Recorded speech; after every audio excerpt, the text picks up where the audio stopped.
A local parlance says every day might be for the thief, but one day is for the owner. This could readily be applicable to the recent onslaught of the National Drug Law Enforcement Agency, NDLEA, against drug traffickers who seem bent on making quick money through illicit means. From available records, no week passes without the raid or arrest of offenders who are scattered across the country with operations far and beyond. The recent raid by the National Drug Law Enforcement Agency suggests the agency is not resting on its horse as it has set out to rid the country of the menace of drug abuse and trafficking. In fact, available data suggests that 30 to 35 million people spend about $15,000 to $30,000 annually on psychotropic drugs and beverages, a phenomenon health watchers believe is a public health concern in Nigeria. The issue of drug abuse consistently headlines discuss due to its prevalence with a number of cases, especially among adolescents and teenagers. The past few weeks has been a busy one for the NDLEA, who are relentless in sustaining the fight against drug abuse and trafficking.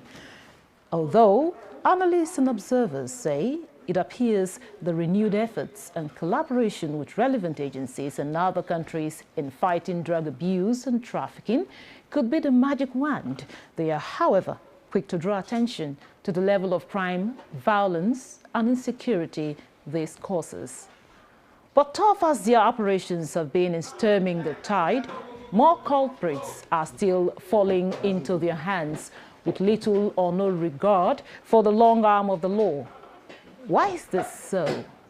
And what has been the strategy of the authorities in sustaining the fight against drugs and trafficking? Also, what level of cooperation does Nigeria need to strengthen action in achieving a drug-free society? This is Nigeria Today. I am your carrier, Clinton. Welcome to the program.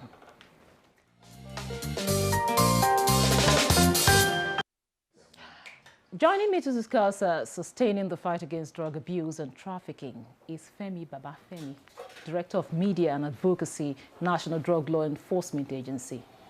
Welcome to the program. Thank you. Good evening. It's good to have you here. My pleasure. Also joining us is Chuks Akamadu, a legal practitioner and President, Center for Ethical Rebirth among Nigerian Youth, Serani. Glad to have you join us once again. I'm glad to be here. Thanks for having me. So I'll start with you, Femi. You know, we've had many arrests and seizures in the past months. What has been the trigger for the success stories? Well, I think there was a paradigm shift in the operational efficiency of the agency with the coming of Brigadier General Mohammed Buba Marwa as the Chairman Chief Executive in January 2021. And it was not just all about his person, it's about some of the strategies he came with.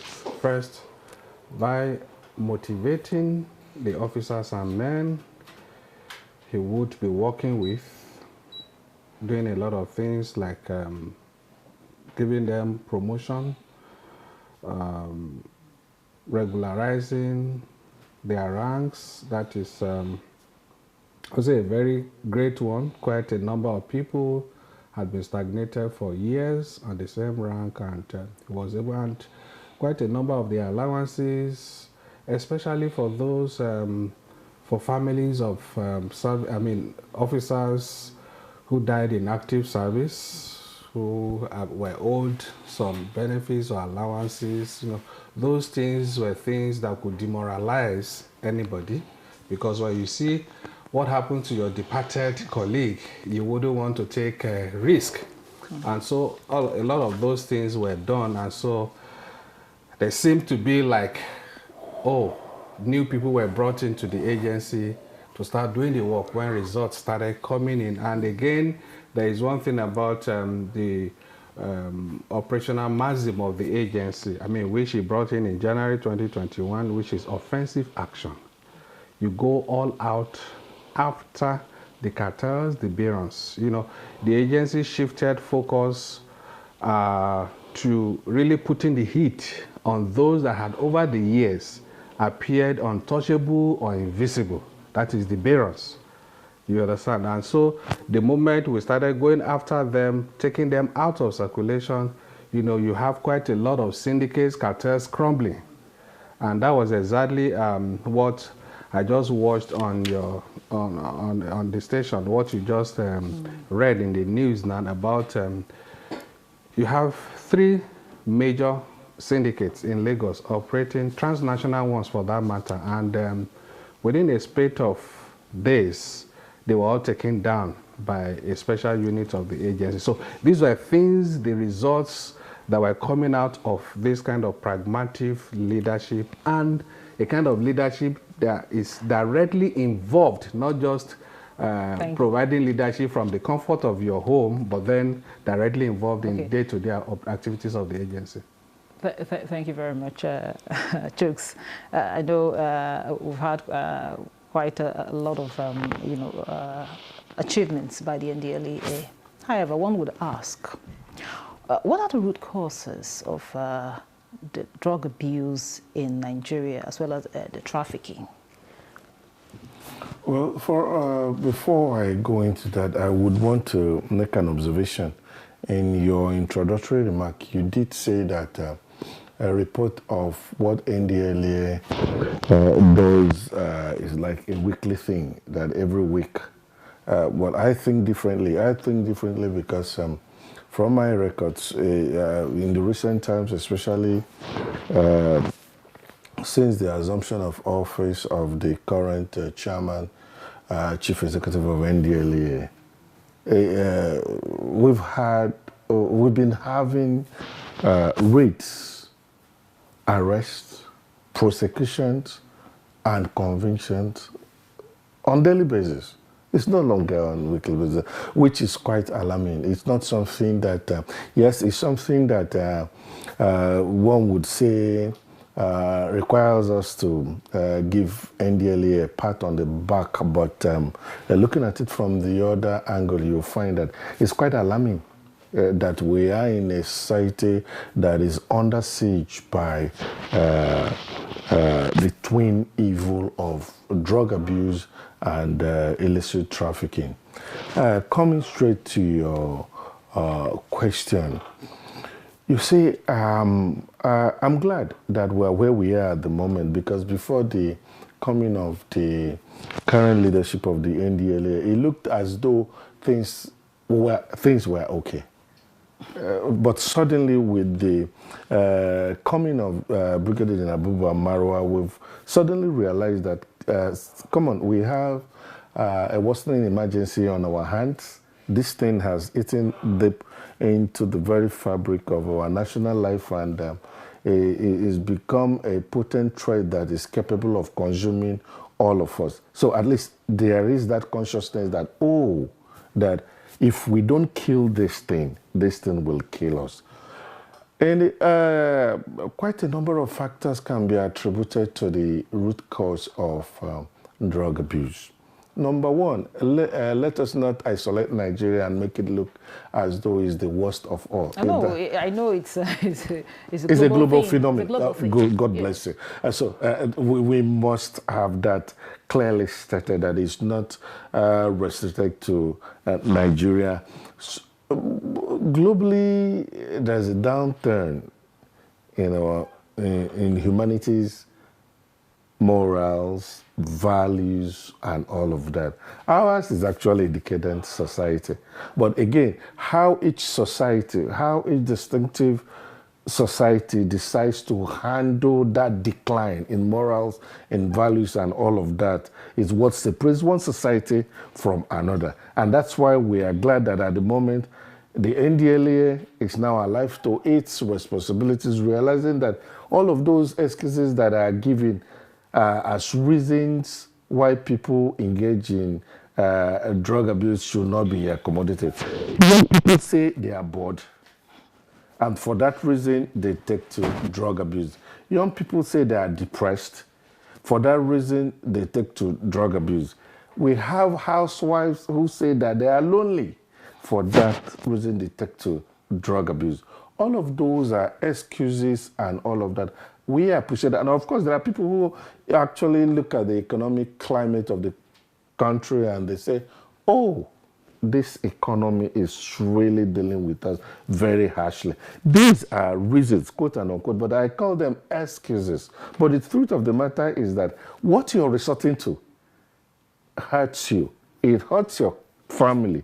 It hurts your society. It hurts everywhere. It hurts everyone. So why do you go for that which is even more hurtful than your so-called loneliness, your so-called boredom, and your so-called economic hardship? So it's just like what inflicting greater damage on oneself by saying, oh, this is why we do this is why we do. But we understand all of that, and of course we insist that our government, when we say government, of course we mean both those in the helm of affairs and then the people, because the government cannot clap with one hand. Okay. We need a collaboration between the government and the people to see how we can overcome all of these socioeconomic and political definitely challenges. We'll get to that point. Now, Femi, your last arrest and seizure seems unexpected when with the arrest of an alleged baroness and 4 kingpin. Can you tell us a little bit about that arrest, how it was effected? Okay, now, like I said, the NDLA has, just like Shuk said, has really been well retooled and remolded in a way that to make it efficient, proactive, and pragmatic. And that's one of the results of that is what we witnessed in Lagos in the last 2 weeks.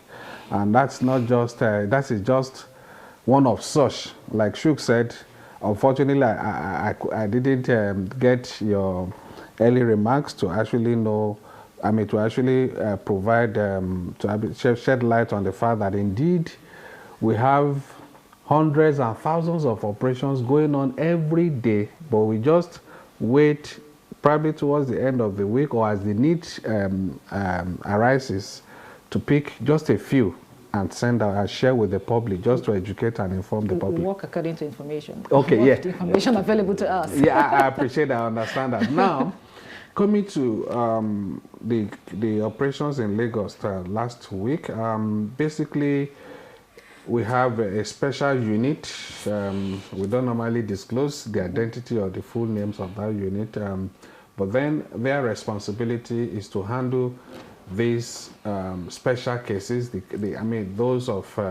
those involving the big cartels, the barons, and so they've been working on these people, and they were able to track the particular woman to her base in Festac area of Lagos, monitored her until she was able to leave her house, go to a warehouse, restock, and she was preparing to send those things to the southeast, the tramadol, and they followed her and eventually got her when they had those things in her vehicle. That's the white unmarked white. Is that the woman? Yeah, that's a Bailey Faith. Okay. So they were able to track and now took her to the warehouse where she actually went earlier to load those things, and then eventually were able to recover over 2,750,000 pieces of tramadol. Tramadol of 225 and 250 milligrams, not 50, not the medically permitted ones, illicit ones. 225 milligrams. Tramadol is not what you can even take 50 milligrams. I've spoken to one of your colleagues there before who said there was a time her doctor prescribed, gave her 50 mg, and for days she couldn't get herself, she couldn't feel her body. That's the impact of it. Now imagine 225 and 250. So we're able to get that. Then the team also had to go for the other 2 transnational. Actually, that one cuts across borders, and also again, something, in fact, the first one that was arrested in Lekki, they were actually about distributing cocaine and Canadian loud, when our men also, we have a way of tracking them anyway, so we're able to get them, and just at the niche of time. Okay, thank you so much for that information, but we're going to pause here now for a break and listen to a cross-section of Nigerians on the issue of drug illicit trafficking, as put together by correspondent Patricia Esami Luba. Don't go away.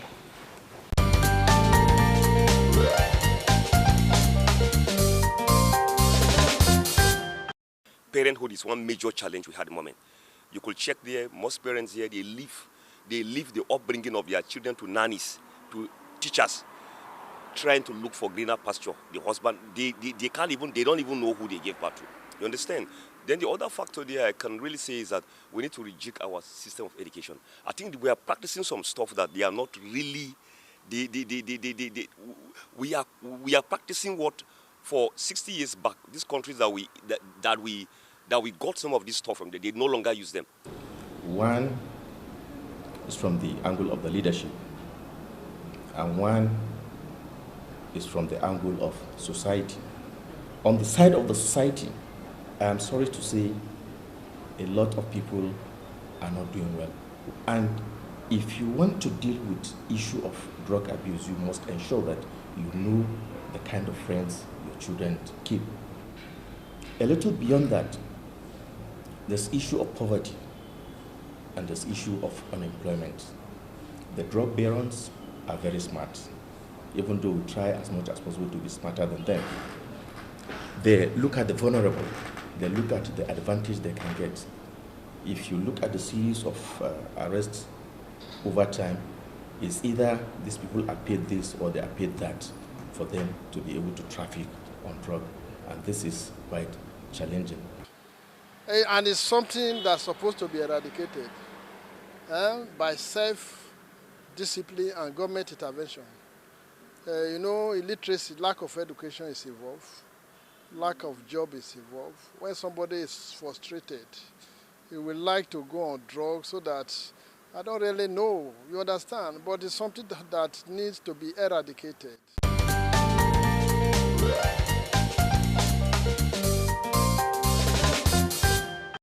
This is still Nigeria Today. We're looking at the issue of containing drug trafficking and abuse in Nigeria. Chooks, you heard all he said there, and we'll just go straight to what are the possible solutions, to these menace we have in our hands. As much as it would rather be surprising that youths are involved in the acts of illicit trafficking, but more alarming, recent data, we see elders, so to speak, from 55 to 60. Why the increase? Why this increase in involvement? Well, there is pressure. I think there is pressure everywhere. There's pressure everywhere. But that it's pressure everywhere isn't enough excuse for people to elect to destroy themselves. That's what I would say. Well, I think on the one hand, I think that the government should be alive to its responsibilities. When I say the government, of course, I mean the federal, the state, and the local governments. The people are crying at the moment. We are not in the best of times.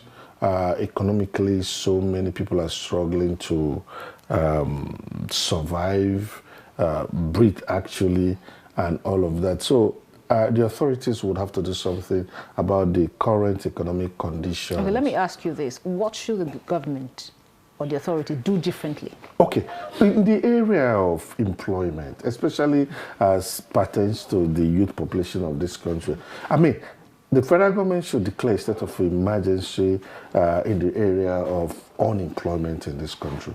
We have growing unemployment rate in this country. And what that means is that young people are left with little or no option but to begin to flirt with vices, all of that. There is no reasonable young person that comes from a stable home that would want to be in the dungeon and start exchanging syringe with their peers and all of that. Some of these young people that you hear that have been hooked on these hard drugs, some of them are well educated.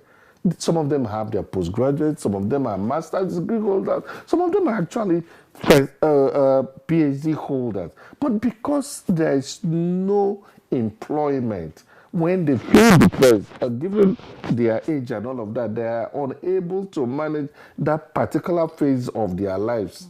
Well, we still have some who do manage that particular phase of their life, but I think that the government, the community, the society at large owe it a duty to support these young people so that they can navigate through that particular sensitive period of the phase of their lives. So government should be proactive in the areas. Government should think outside of the box to say how technical education can be strengthened in our country as opposed to what we have at the moment, so that as universities, polytechnics, and colleges of education are churning out graduates, they are able to start something on their own without relying on white-collar jobs and all of that. That will help a whole lot in at least containing and curtailing youth involvement in drug abuse. Okay. Apart from that too,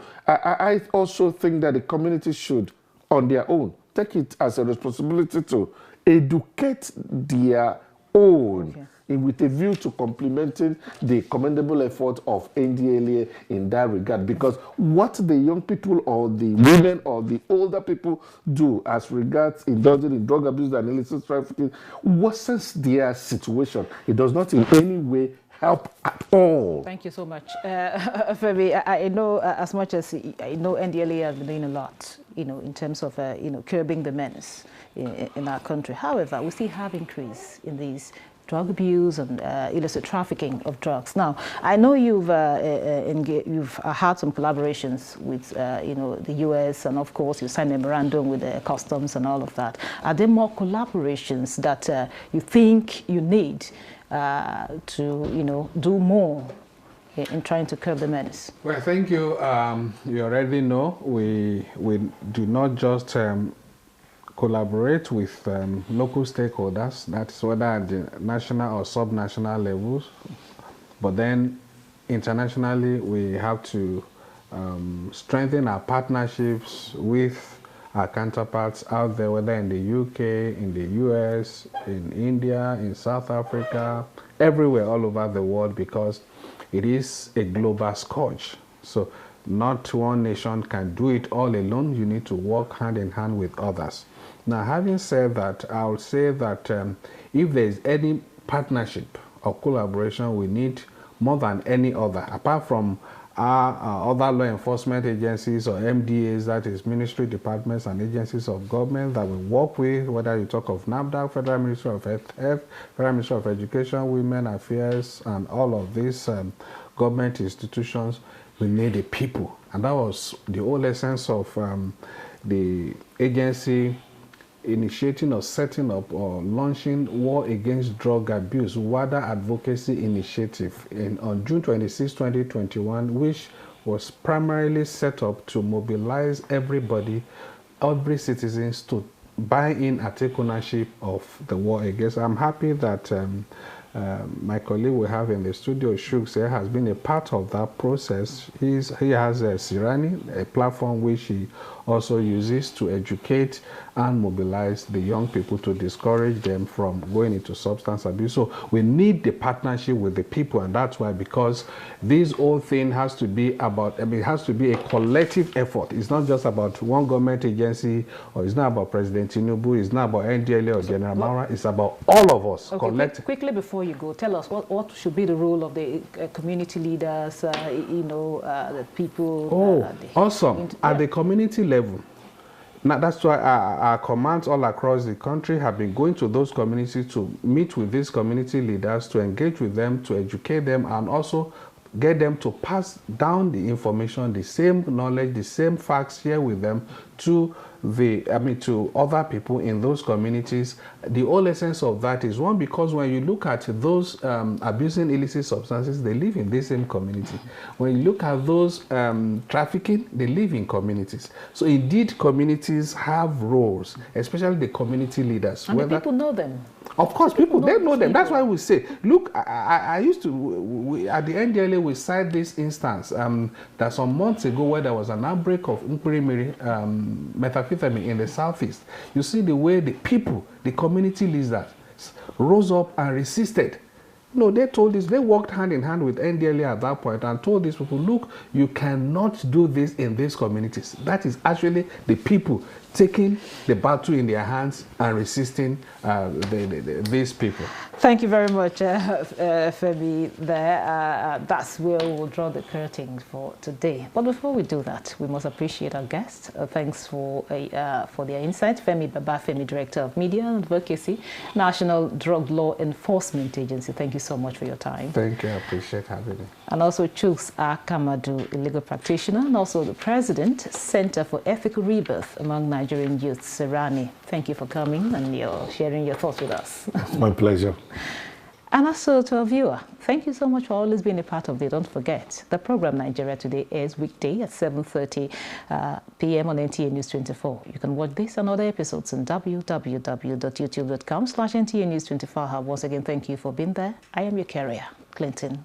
Bye.